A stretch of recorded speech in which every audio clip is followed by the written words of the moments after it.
Audio Jungle.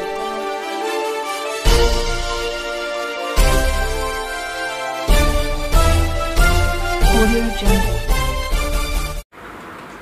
Radha Radha मने बासरी, राधा राधा मने बासरी, कृष्ण येता झाले बावरी, कृष्ण येता झाले बावरी, घागर घेऊनी पाणी अशी जाता, घागर घेऊनी पाणी अशी जाता, आडवा काना वाटेवरी होता, आडवा काना वाटेवरी होता, किती करशील रे मस्करी, किती करशील रे मस्करी, कृष्ण येता झाले बावरी, राधा राधा मने बासरी.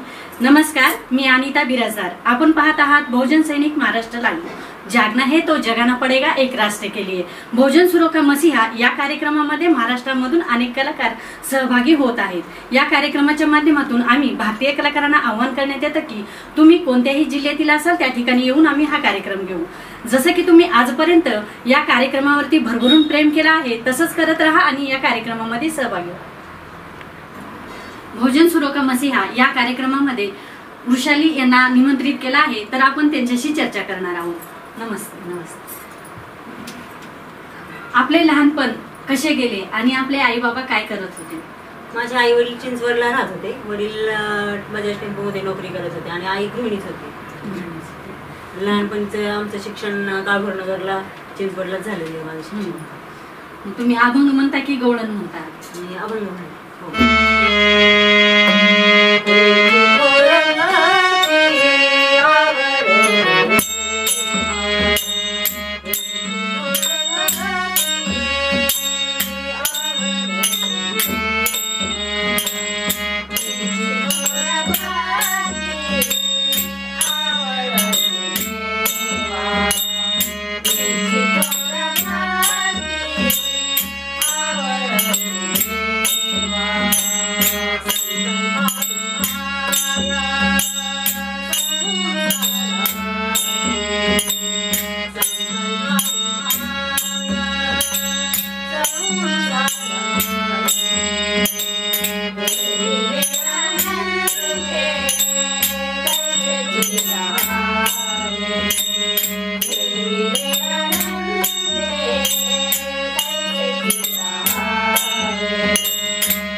ठेविले अनंते तैसे ते राहावे. खूप छान म्हणलात ताई. ताई तुमचं शिक्षण किती झालंय आणि तुमचं शिक्षण म्हणजे कोणत्या गावामध्ये झालंय? माझं शिक्षण 12वी पर्यंत झाले. चिंचवडला मोहननगरला माझे 7वी पर्यंत शिक्षण झालं आणि त्याच्या पुढे काळभोरनगरच्या शाळेत. हो का. बरं तुमच्या शाळेचं आणि कॉलेजचं नाव काय आहे? माझ्या शाळेचं नाव काळभोरनगरची शाळा होती, मराठी शाळा. आणि महासागांतला ज्युनियर कॉलेजमध्ये माझं 12वी पर्यंत शिक्षण झालं. आता आपण अभंग म्हणता की गवळण?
खूप छान.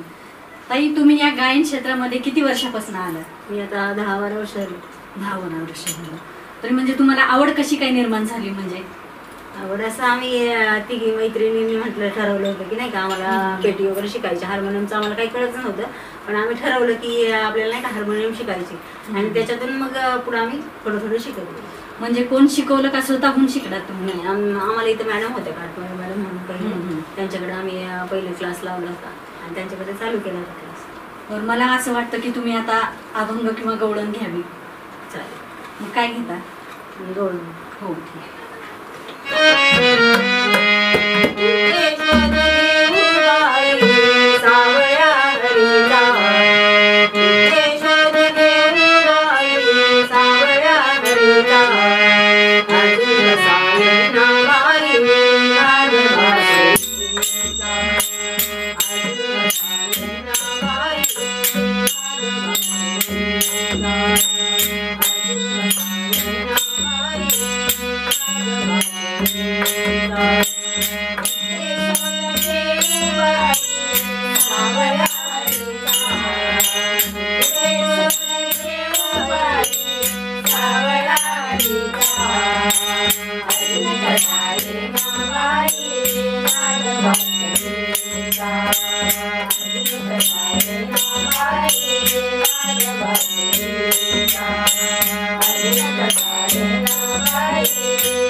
मला पण असं वाटत होतं की कृष्णाची बासरी कसं काय ऐकायला येईना, मी पण वाट पाहत होते. तरी खूप छान म्हणलात ताई. कुठेही जाऊ नका, पाहत राहा बहुजन सैनिक महाराष्ट्र लाईव्ह.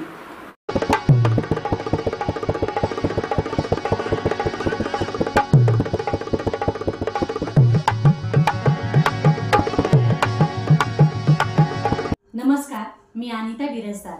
आपण पाहत आहात बहुजन सैनिक महाराष्ट्र लाईव्ह. जागना है तो जगाना पडेगा एक राष्ट्र के लिए.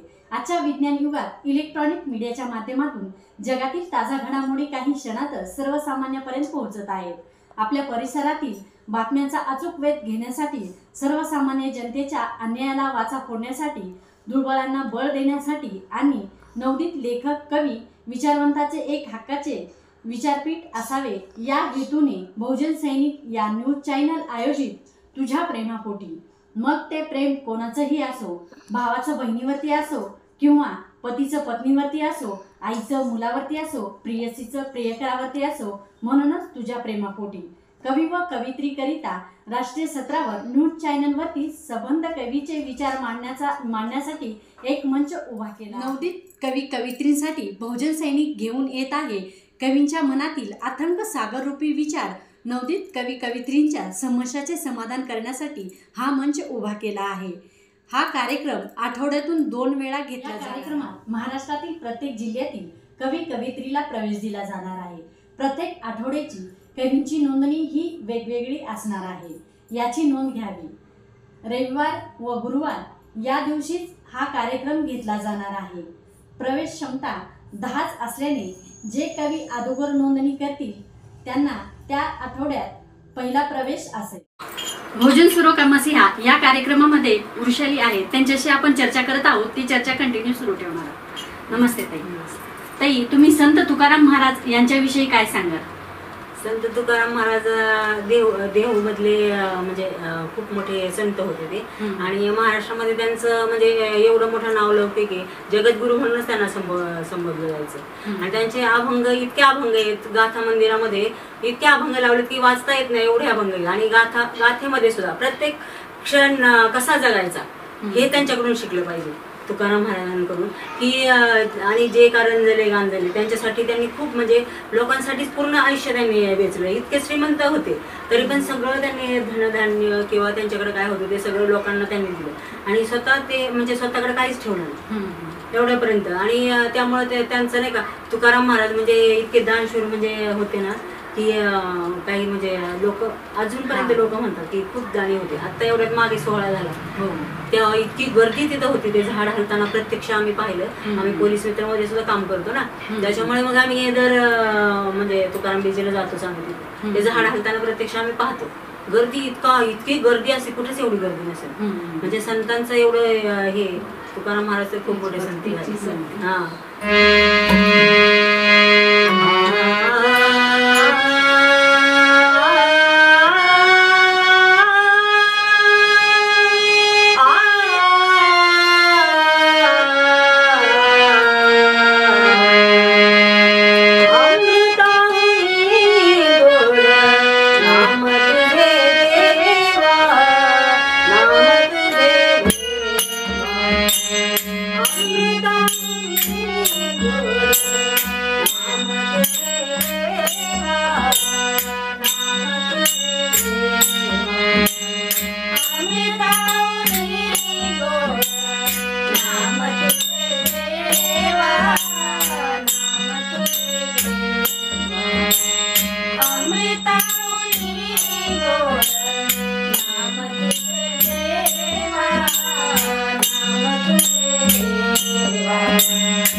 नाम तुझे देवा. मस्त छान म्हणतात ताई. ताई तुम्ही एक गायन क्षेत्रात काम करत असताना तुम्हाला कोणत्या संस्थेने किंवा शासनाने सन्मानित केलं आहे का? शासनाने वगैरे नाही, पण आमच्या भजनी मंडळामध्ये आम्हाला भरपूर म्हणजे ट्रॉफ्या मिळाल्या, प्रशस्तीपत्रक मिळाले. म्हणजे कोणत्या कोणत्या ठिकाणी, म्हणजे त्या ठिकाणाचं नाव वगैरे सांगचाल का तुम्ही? आता तसं भरपूर ठिकाणी मिळाले, पण एक दोन तरी आठवणीमध्ये आहेत का तसे? आता म्हणजे रामनवमीच्या वेळेस राम मंदिरात वगैरे तिथे मिळालेले, वैष्णवीच्या. बरं ताई, आता अभंग गाता की भजन, म्हणजे अभंग किंवा गवळण? अभंग.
संत ज्ञानेश्वर महाराज यांच्याविषयी तुम्ही काय सांगाल? संत ज्ञानेश्वर महाराजांचा जन्म आपेगाव येथे झाला आणि संत ज्ञानेश्वर सुद्धा खूप लहान वयातच त्यांनी ज्ञानेश्वरी हा खूप मोठा ग्रंथ लिहिला आणि आता ज्ञानेश्वरीच्या ह्याच्यावरच आपण पूर्ण जगालाच ते संदेश देतात. खूप म्हणजे पूर्ण जीवनाचा पूर्ण सार भगवद्गीता पण त्यांनी लिहिली. ते ज्ञानेश्वर महाराजांना भाऊ आणि बहीण किती होते? ज्ञानेश्वर महाराजांना एक बहीण आणि दोघे भाऊ. त्यांचे नाव सांगता येतील का? निवृत्ती, ज्ञानदेव, सोपान, मुक्त. बरं ताई, ज्ञानेश्वर महाराजांविषयी एक अभंग उद्या.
खूप छान.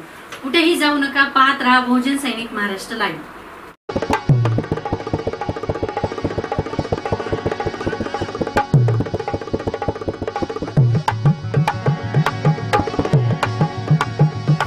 बहुजन सुरो का मसीहा या कार्यक्रमामध्ये वृषाली यांच्याशी आपण चर्चा करत आहोत. ती चर्चा कंटिन्यू सुरू ठेवणार आहोत. नमस्ते ताई. ताई, छत्रपती शिवाजी महाराज यांच्याविषयी तुम्ही काय सांगाल?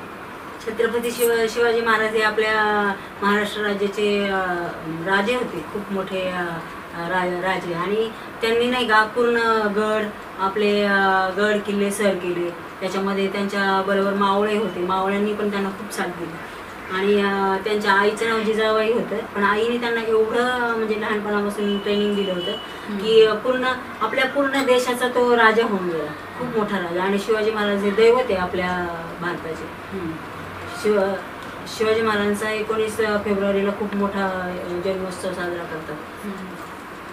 मग आता शिवाजी महाराजांवरती एक जाऊ. एकच राजा इथे जन्मला, एकच राजा इथे जन्मला, शिवनेरी किल्ल्यावर माझ्या राजाचं नाव, माझ्या देवाचं नाव, माझ्या शिवाचं नाव गाजतंय. खूप छान ताई. ताई, तुमच्या कुटुंबातून तुम्ही गायनासाठी वेळ कशा पद्धतीने काढतात? मी सकाळी लवकर उठून पटापट काम आवरते आणि हे सगळं आवरून मग राहते गायनासाठी जातात. मग तुम्हाला म्हणजे अशी कोणती अडचण येत नाही का? मुलींची शाळा वगैरे असते, असं काही असतं? हो, खूप अडचण येतात, पण अडचणीवर मात करून तरी पण भजनाला जातो. ताई, तुम्ही अभंग म्हणता की गवळण? आता मी भैरवी घेते. भैरवी घेते.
वा वा, खूप छान.